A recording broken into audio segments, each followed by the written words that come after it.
Hello everyone. Welcome to Quest Unplayed. This time is actually a little bit different because we have another co-host who came out to help out.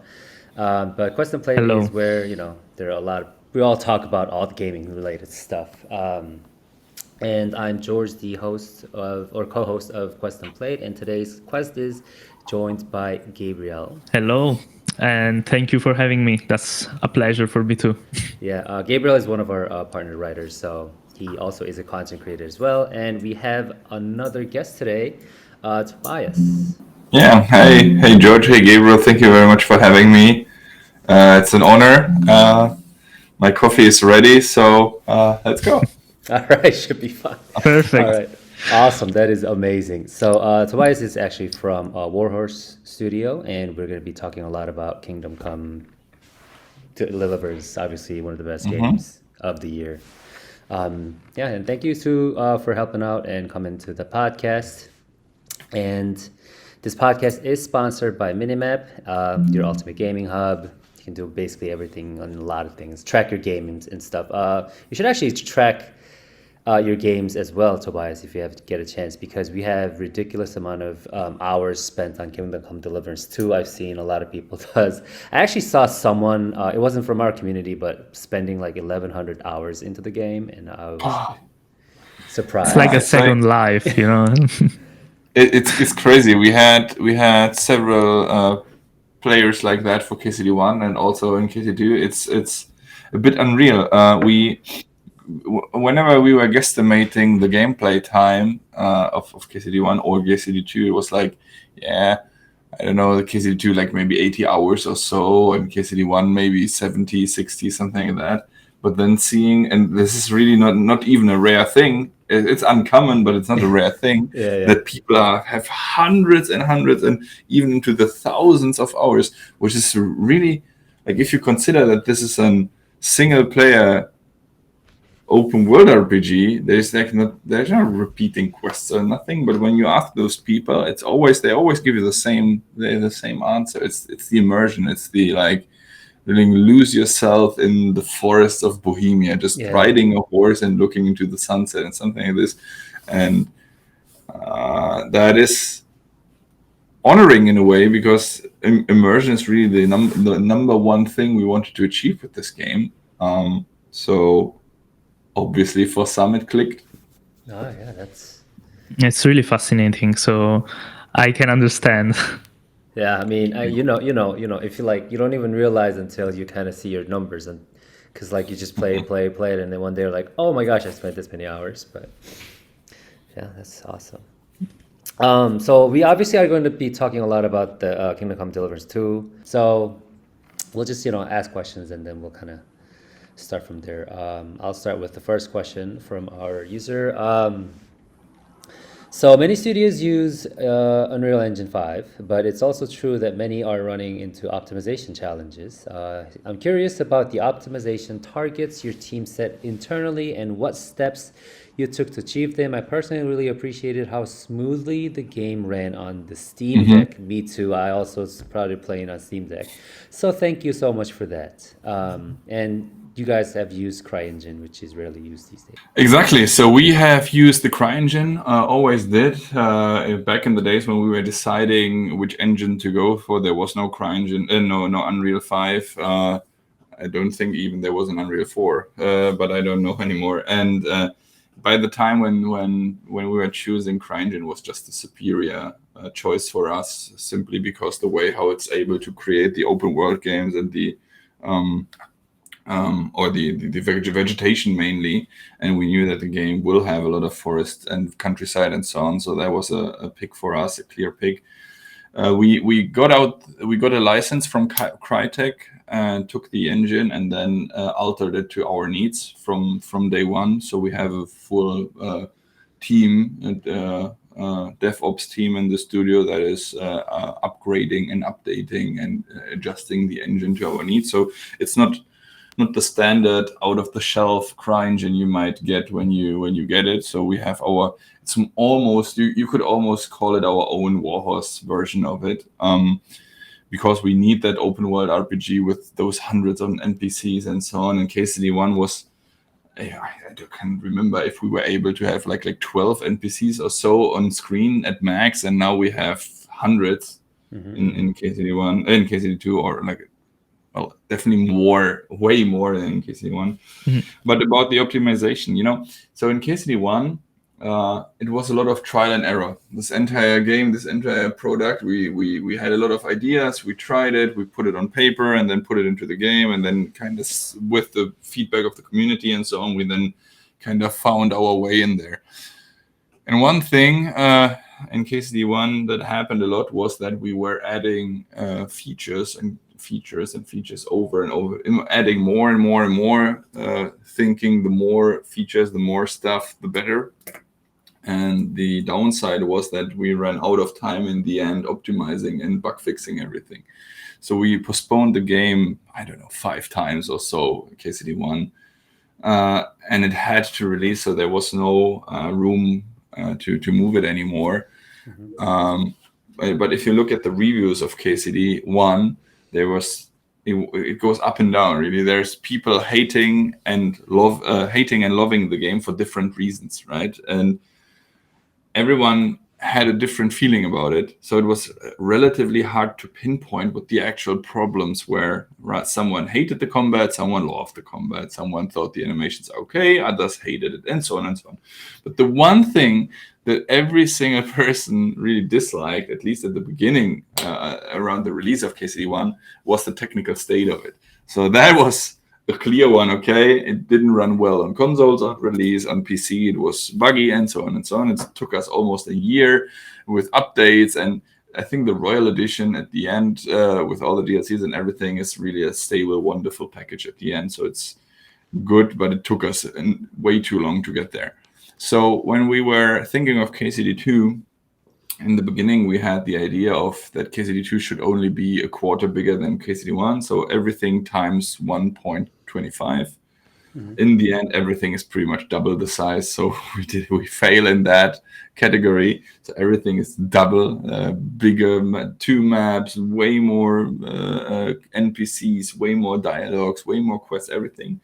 But this time around, the producers, especially the executive producer, Martin Klima, and his team, of course, they were much stricter and much harder with saying no.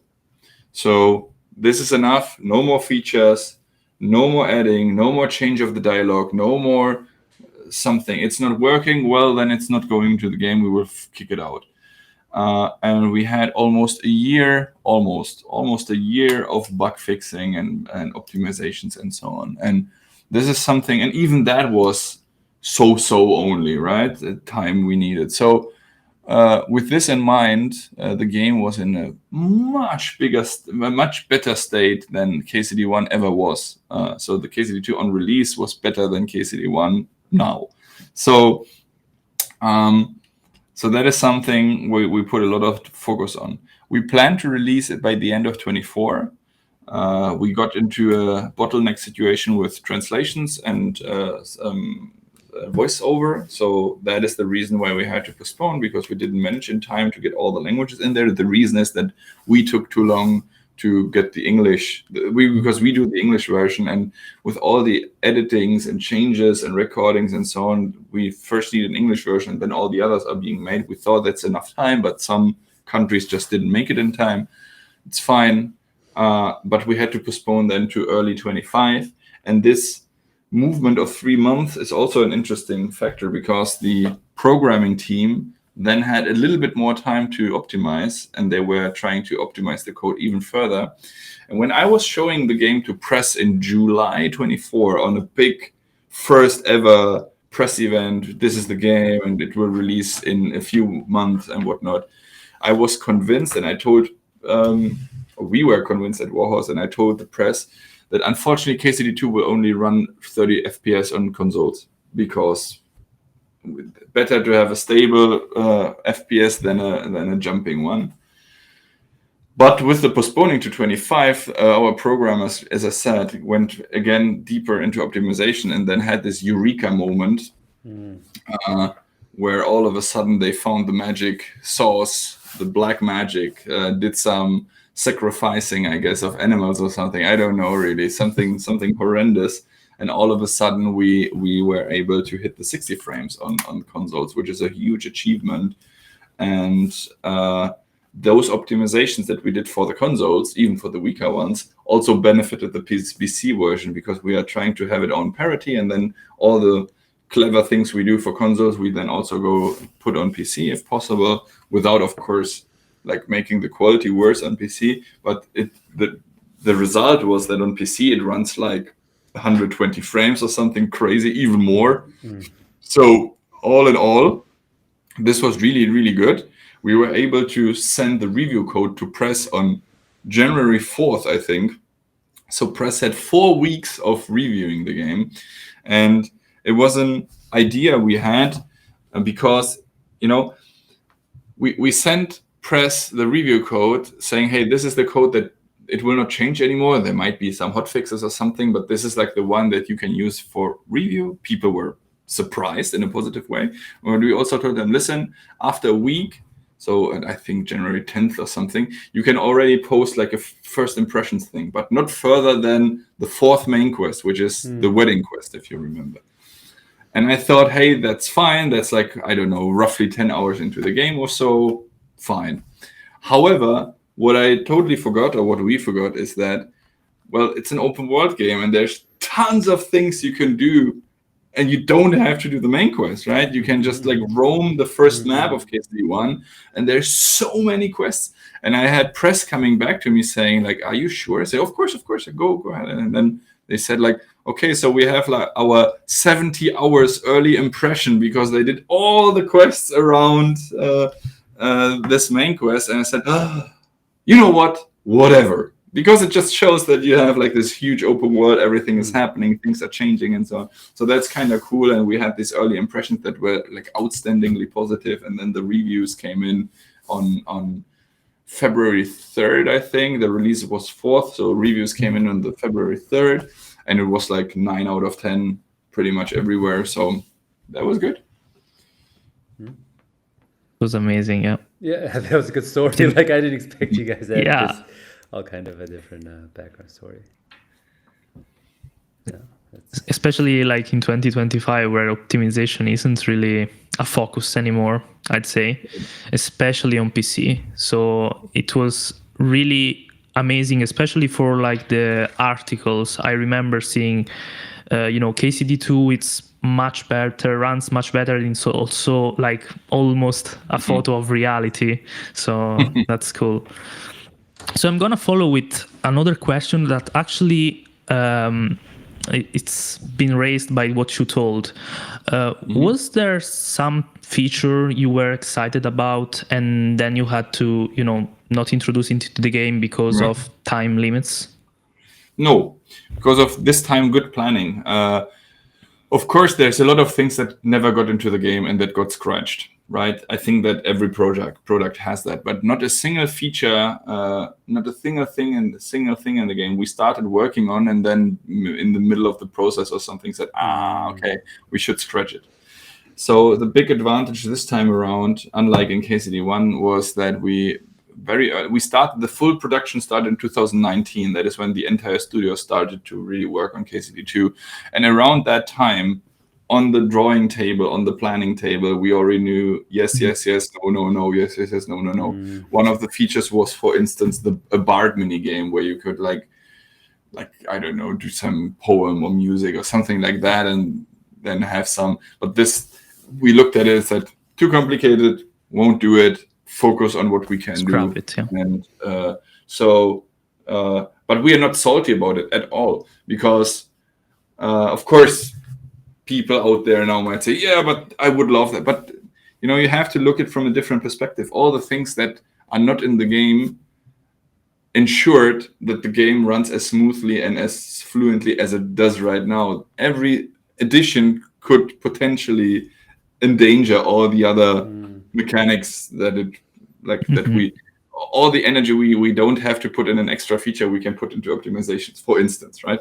So long story short, I know there's not a single thing that didn't make it into the game where we're like, there's ideas that didn't make it into production, but this is, I think, normal for everything. Not only video games. Yeah, they were stopped during the actual planning. Yeah. That's amazing. Yeah, because I mean, it sounds like your team is just well organized and you guys like communicate extremely well. Because I mean, because a lot of Let's studios, say there's that- like miscommunications and like you said this, we said that, let's do this, and then start developing, wasting time, and then scrapping it. They happen a lot. Yeah, this always happens, and it surely also happened at Warhorse. But at least what the features and these like.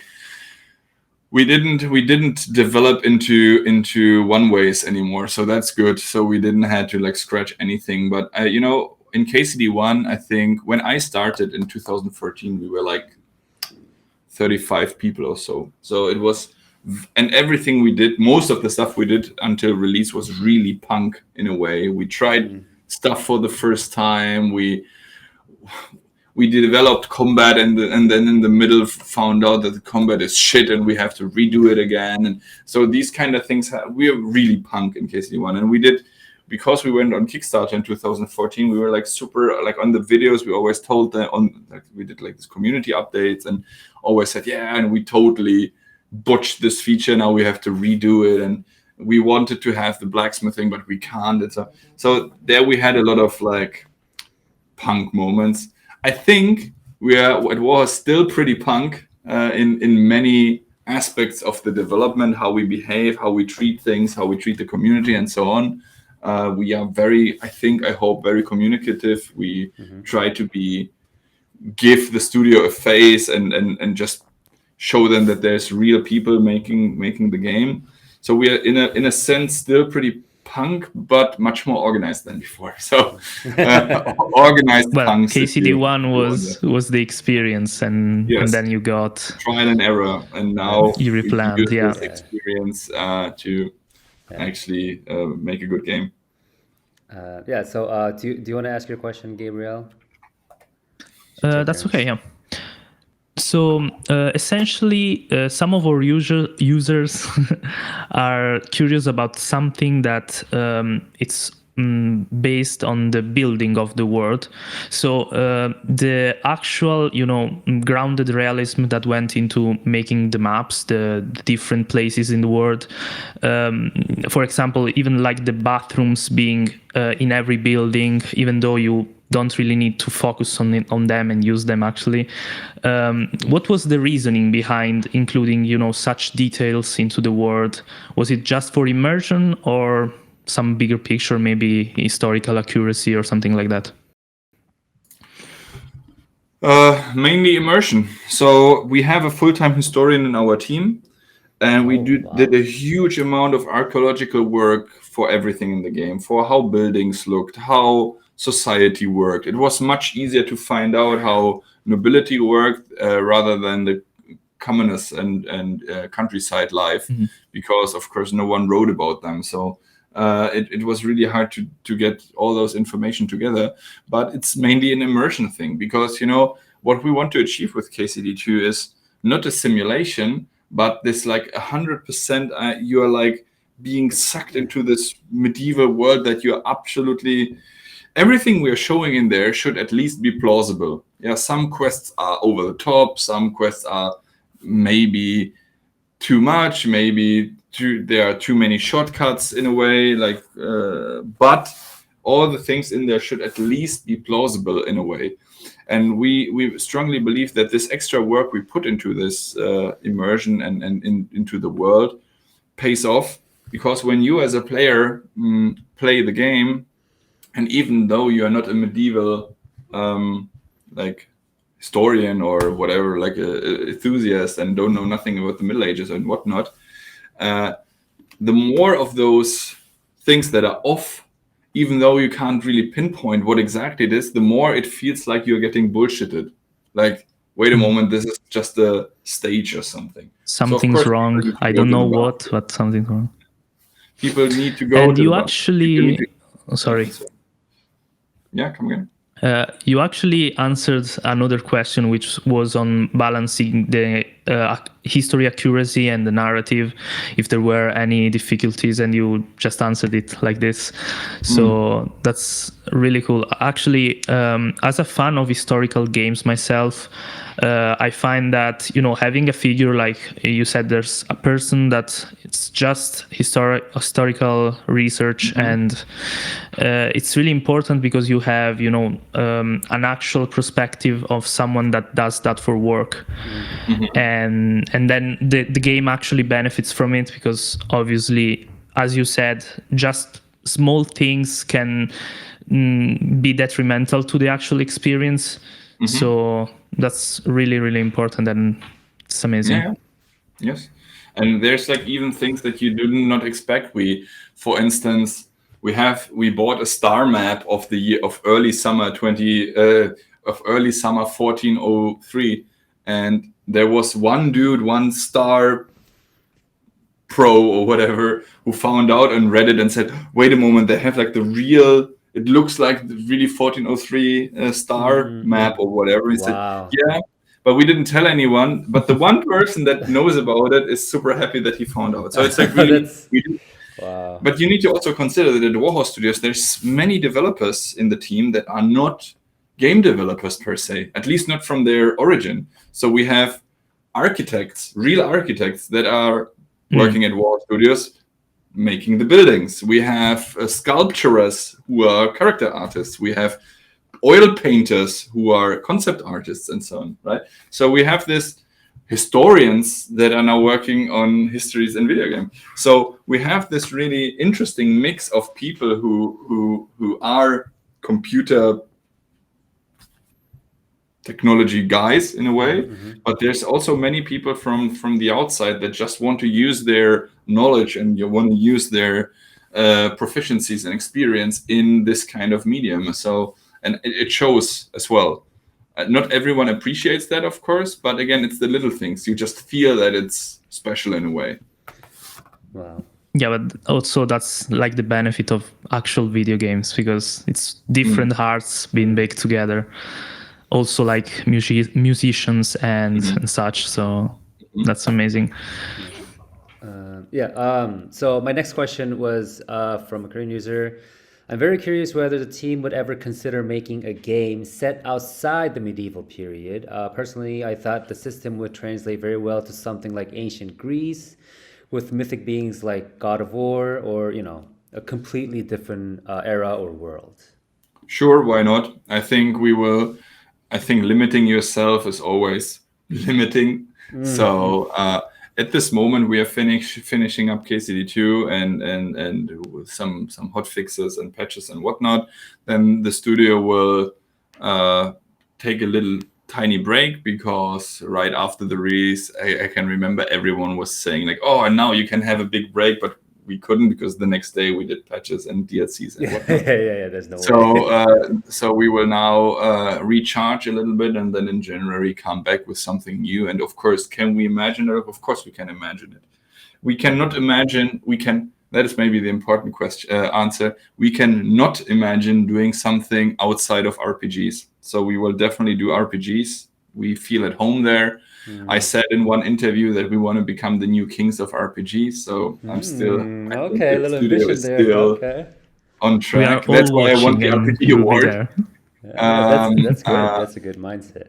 And another Korean user actually was curious about Henry a little more. I can imagine the answer, but he was wondering why Henry sometimes feels like not like the typical heroic protagonist, but more clueless of what's happening around him.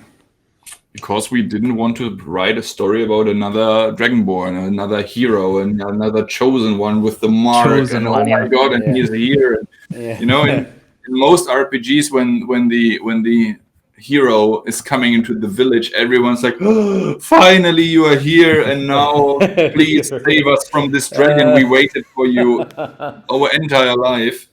And in KCD2, it's really not like this. You're coming, they were like, who the fuck are you? What do you want here? Go away. And Henry is clueless because he is clueless. We just wanted to have this regular Joe with his regular problems trying to solve irregular things. So, of course, Henry's story is fictional. Henry is fictional. And, of course, the story of Henry from rags to riches is highly unlikely. It's not like impossible that this could have happened, but the chances are really, really tiny that a person like this could do this like steep growing. But at least whenever you get, everyone treats you like shit unless you prove yourself and actually show them that you know what you're doing in a way. And I think that makes Henry super relatable in a way and likable. He's just this regular dude. And this also works for the actual type of game. You are going to play a role. So you don't start with the hero role. You are going to work towards it. Exactly. I was imagining this answer, but... Because it's the best RPG of 2025. Yes. Oh, okay. I you thought can, I interrupted. Sorry. Really, and that is very important. You can really, exactly as you said, Henry is a blank slate. When the open world opens for you, from that point on, it's really your decisions and then the resulting consequences. There's so many different mechanics: alchemy, stealth, the different weapon types, the diplomacy, Reason. and whatever you choose. Whatever role you want to play, however you want to skill your Henry, the game is ready for that. You can be you can solve everything with alchemy, doing terrible potions, and the speech skill goes up and you don't have to level everything. You can completely skip that. You can focus a lot on blacksmithing, do a lot of, get very rich with that, get your own perfect weapons, everything is in shape, so you can be a war machine. So this, again, is one important point of why I think this RPG deserves that award, because you can really role play the hell out of that game, and your decisions will alter the game and will not stop it anywhere. So you cannot like really get into a one-way cross where you can't go out anymore. It's really the game will adjust. There's not 100,000 endings or so. There's only like one pretty much, and then some variations to it, right? But the how you get there, this is the important part. That's cool. But there's I feel that works. There's castles that can be destroyed or alive, people or still Exactly. standing people that can be dead or alive, depending on your choices. So your decisions do really can have a big impact. Yeah, this is my last question. This is just like a Korean fun cultural thing that they're like kind of jokingly asking. But in Korea, there's two different people. When there's like fried, there's like fried dumplings or whatever. There's fried food. You either pour the sauce onto it or do you dip it?